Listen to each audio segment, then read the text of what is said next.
a lot of this hatred going around in the world, and I was thinking what is relevant in these times, and the idea of love obviously came.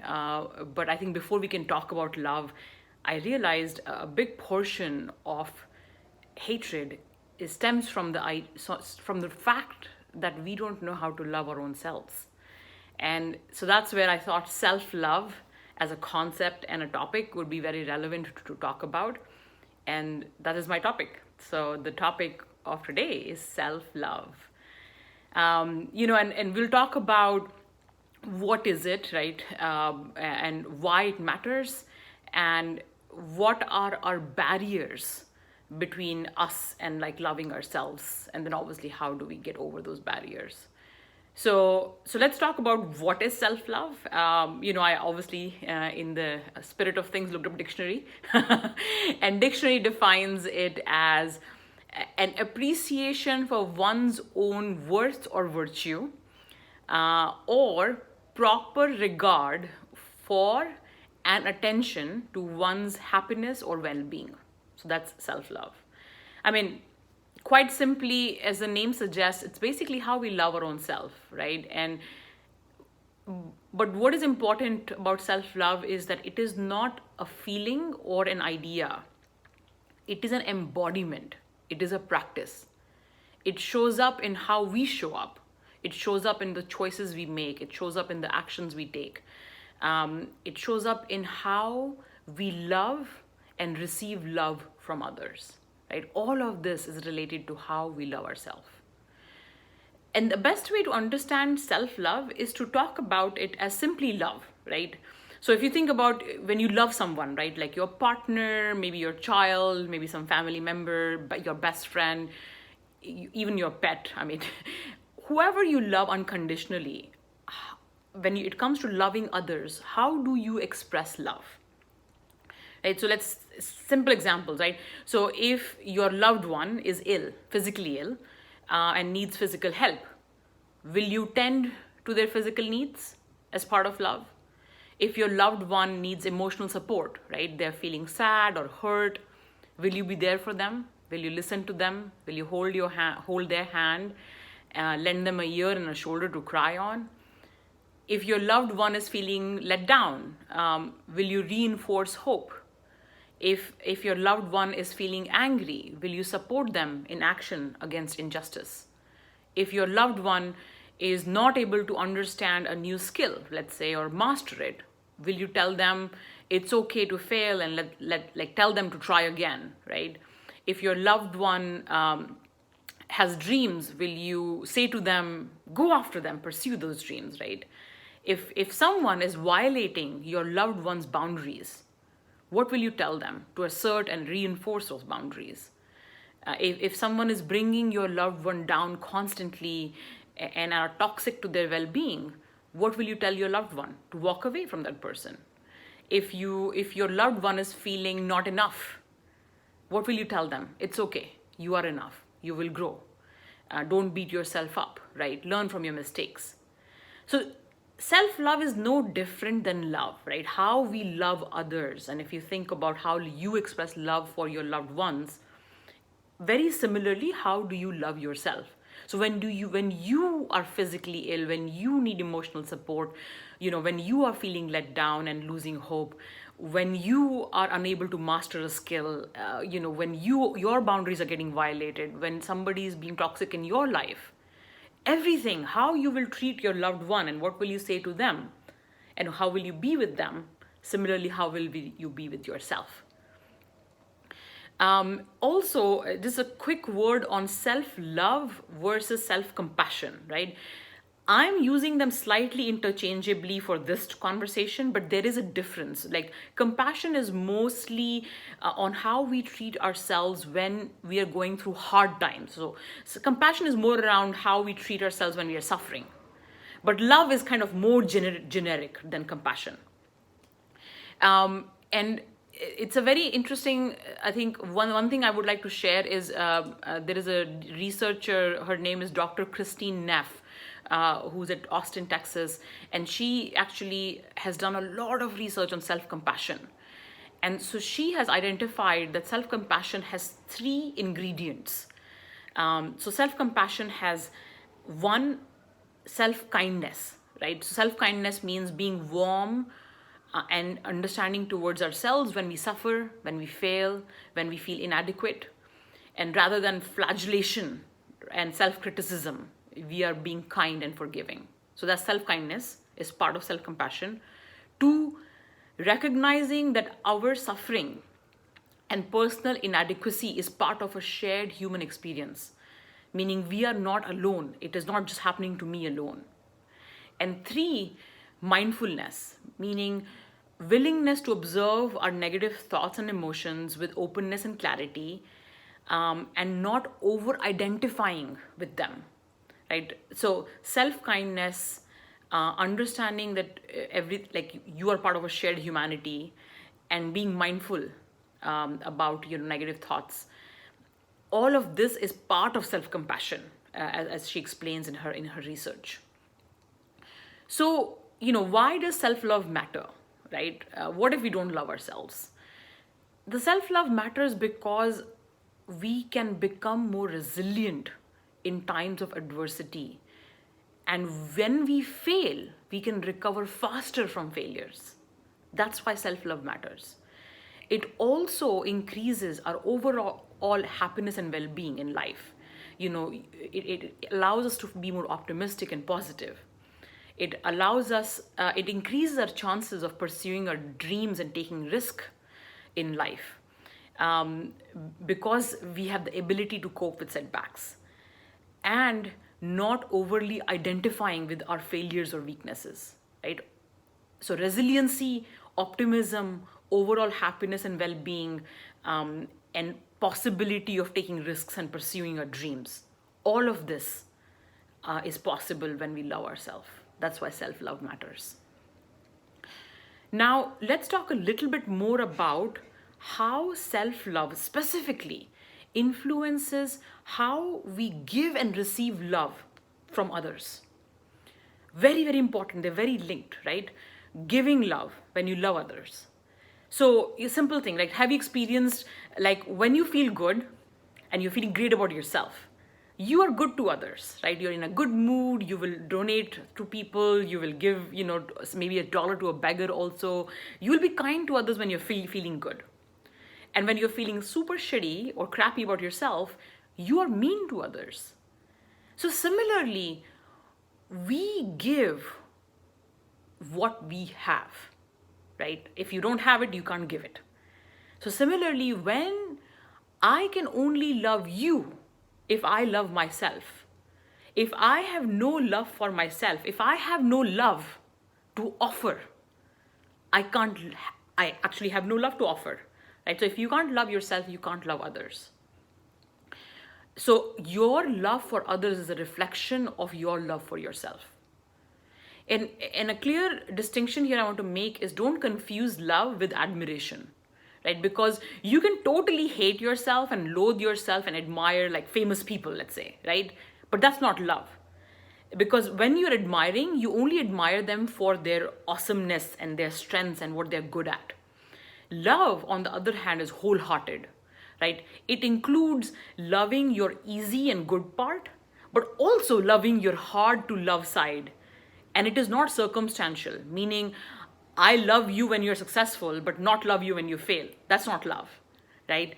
To love people is to love them not for their bank balance and social status and circumstances. It is to love them for who they are, how they show up in life, for their virtues as human beings. So if you can't love my dark side, you can't love my bright side either, right? So if I can't love my dark side, I can't love your dark side either. So giving love, right? If I can't love myself wholeheartedly, I can't love anybody else in this world wholeheartedly. So self-love is very important because it dictates how we give love to others. Now, let's talk about how self-love is important when it comes to receiving love, right? Now, just because you love yourself does not mean that you don't need love from others, right? So love is still a very basic human need, and we need love from others. No matter how much we love ourselves, we still want others to love us. Let's just be very clear. Now, let's talk about the relationship between the idea of worthiness, right? Like, do you feel you're worthy of love, and how that impacts your experience and ability to receive love. So here is, two metaphors I came up with.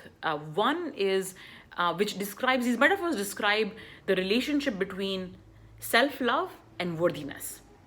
So imagine you are a pot, okay? You are a pot.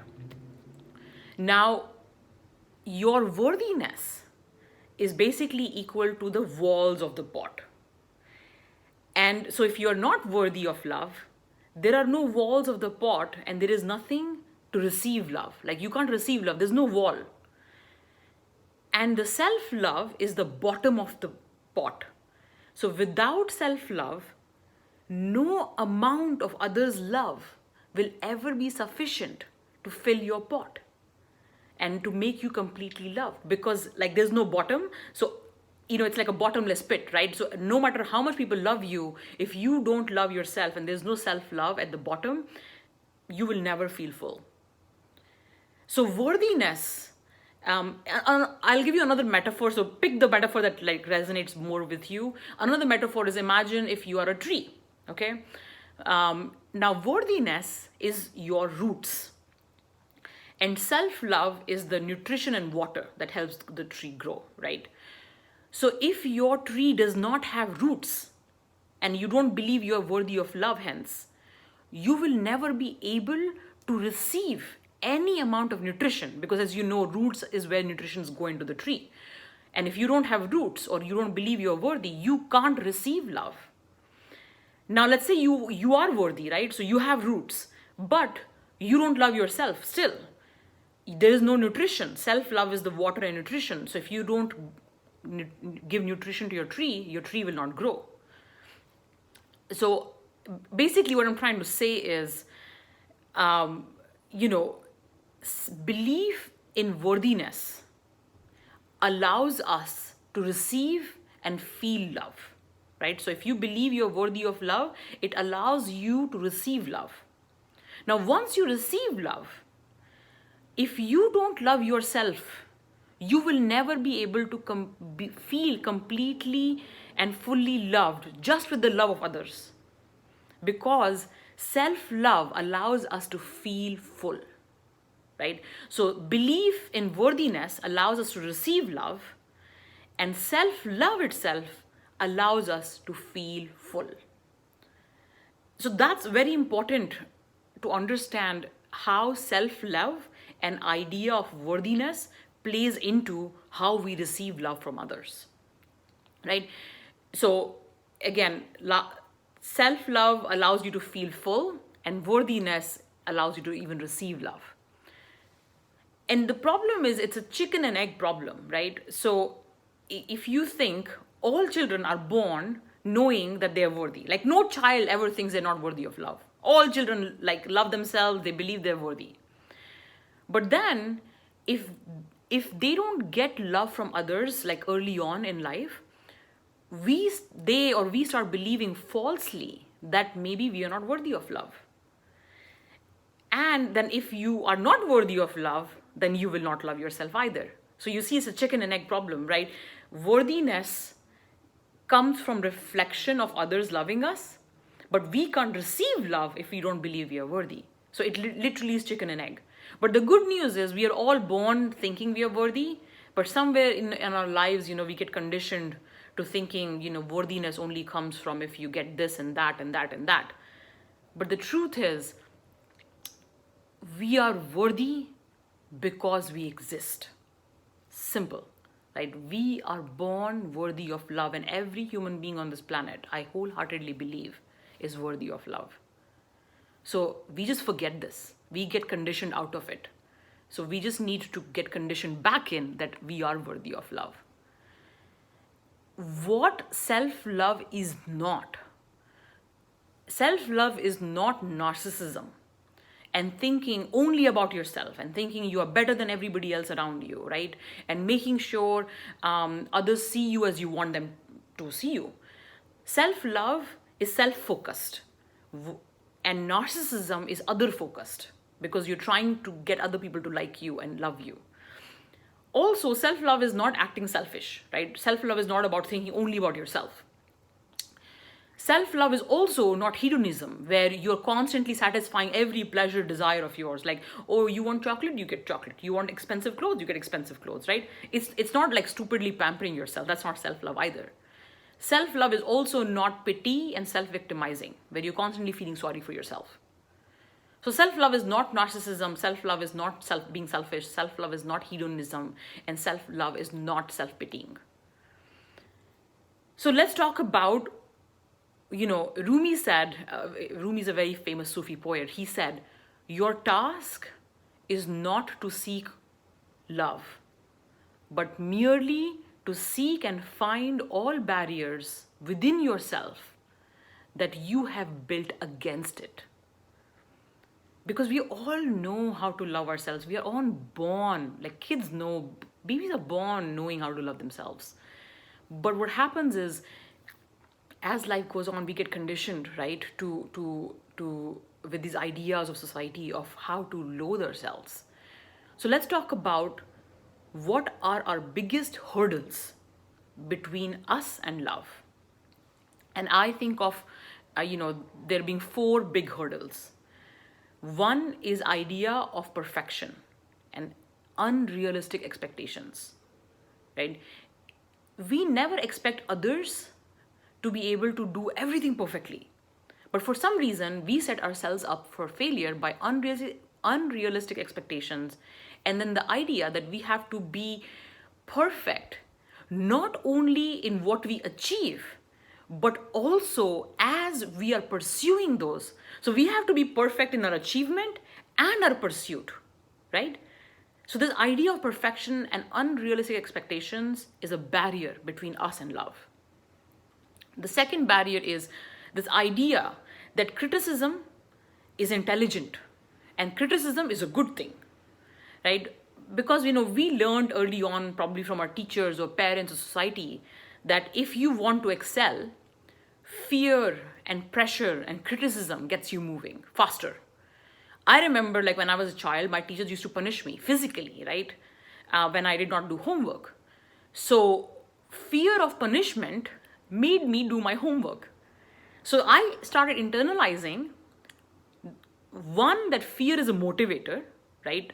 Which it is true. Fear is a great motivator, but it is not a lasting motivator. So I internalized that fear is the only motivator. And 2, if I ever fall short, the right thing to do is to punish myself, right? So fear is a motivator and criticism is the right recourse. Those are the ideas we internalized growing up. And we worry that if we don't criticize ourselves, we will stop growing. We will stop improving. We will stop achieving. We will become complacent and mediocre, right? So somehow we have thought to ourselves that criticism is an intelligent thing to do. Criticism is the good thing to do.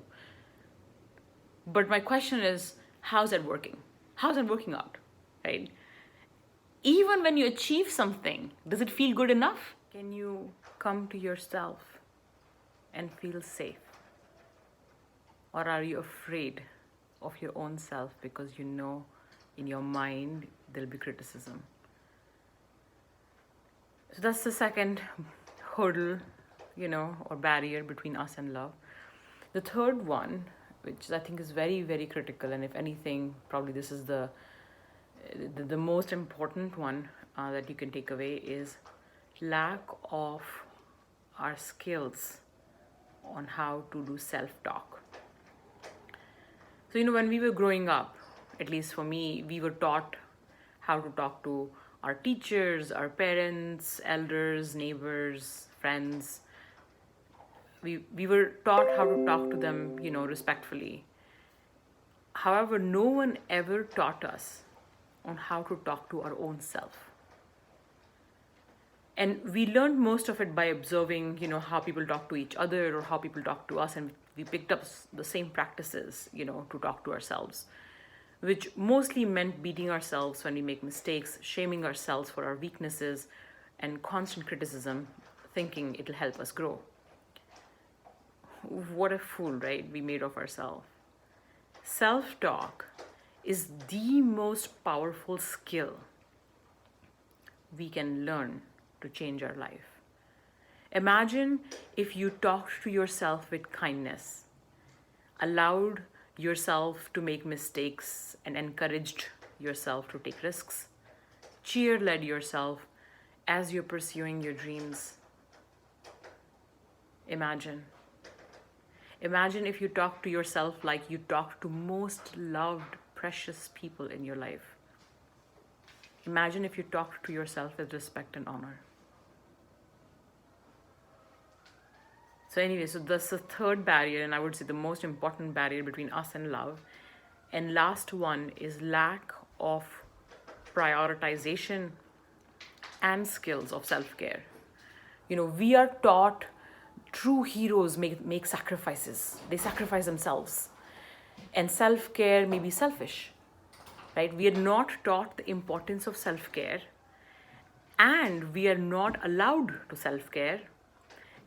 And on top of that, we never learn how to self-care.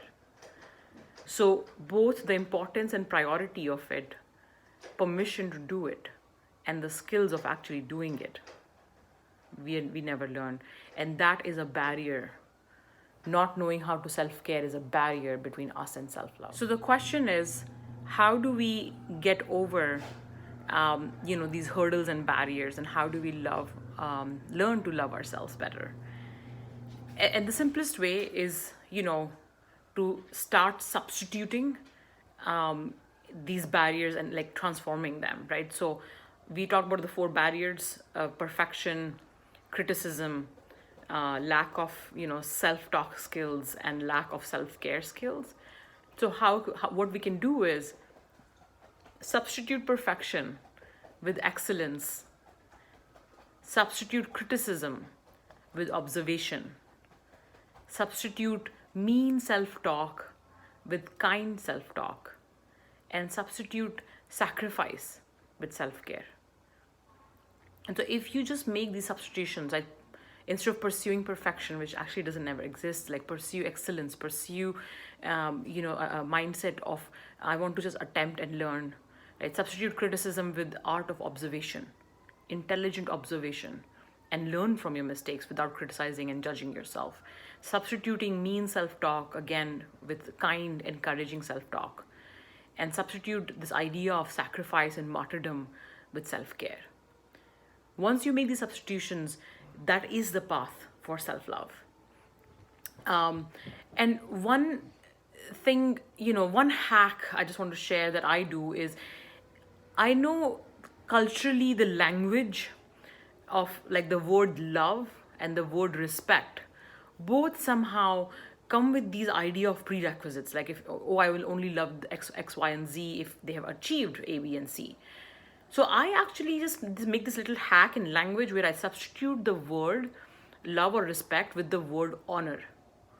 Right? Because that word is not as loaded, and one can imagine that you can honor someone even if you don't like them, respect them, or love them, right? Like for some reason, the word honor is not prejudiced with societal burden, I feel. So I just tell myself, hey, can you honor yourself? Can you honor your needs? Can you honor your commitments? Can you honor your dreams? Can you honor your values? So to me, the word honor has been a great substitute and I guess a hack, which puts me back on path of self-love. So I just want to share that. And I want to say, like all the things we said, right? Like kind self-talk is a way of loving ourselves. And so are all of these practices that I'll list. These all are basically skills and practices of self-love. It's an expression of self-love. Self-love is taking care of our bodies. It is taking care of our emotional needs. It is understanding and honoring our values. Self-love is understanding and honoring our strengths. It is understanding and accepting our weaknesses and using them to learn to grow.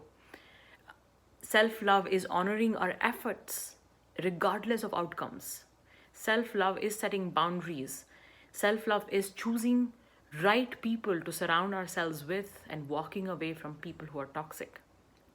Self-love is seeking support and asking for what you need. And all of these practices are expressions of self-love.